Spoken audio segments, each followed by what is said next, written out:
Hello बच्चों, so the question here is impulse and momentum have same unit. तो मुझे बताना है कि ये स्टेटमेंट मेरी ट्रू है या फॉल्स है। ठीक है, क्या बोल रहा है? इम्पल्स और मोमेंटम दोनों का यूनिट क्या है? सेम है।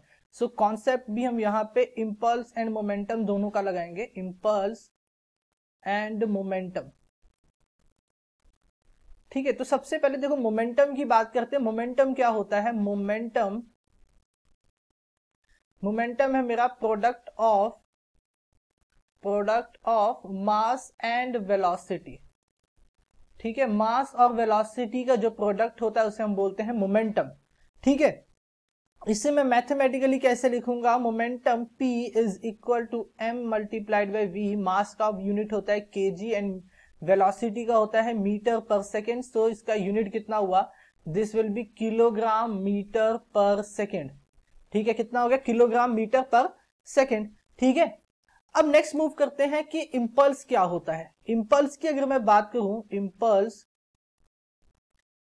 तो ये होता क्या है? इफेक्ट होता है। ठीक है, प्रोडक्ट होता है एवरेज नेट फोर्स का। ठीक है, जो कि एक सर्टेन ड्यूरेशन के लिए एक्ट करता है। एवरेज, देखो ये क्या है? Product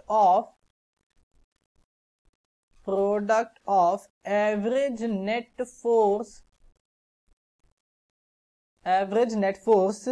that acts on an object for a certain duration, किसी एक सर्टेन ड्यूरेशन के लिए। ठीक है, तो इसे कैसे लिखेंगे? This will be given as J. इसको कैसे रिप्रेजेंट करते हैं? जे से, एंड ये किसके इक्वल होगा? F multiplied by delta T. ठीक है, वो सर्टेन ड्यूरेशन कैसे निकलेगा? Delta T. ठीक है, डेल्टा टी मतलब T2 माइनस T1।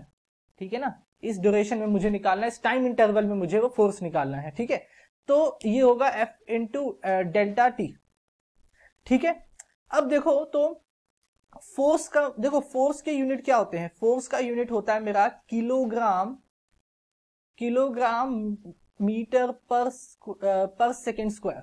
क्या होता है? Kilogram metre per second square. इसको मैंने मल्टीप्लाई कर दिया सेकेंड से, तो ये मेरे पास कितना आ जाएगा? किलोग्राम। ठीक है, बिकॉज टाइम का यूनिट क्या होगा? सेकेंड। तो ये हो जाएगा kilogram metre per second square से। देखो ये एस से एक स्क्वायर कैंसिल हो जाएगा। ठीक है, तो यहां पे आ गया किलोग्राम मीटर पर सेकेंड, और इसका भी कितना आया? Kilogram metre per second. तो दोनों के यूनिट्स क्या हुए? सेम हुए। तो ये स्टेटमेंट क्या है मेरी? ट्रू है। ये स्टेटमेंट मेरी ट्रू स्टेटमेंट है। So I hope you understand it well. Thank you.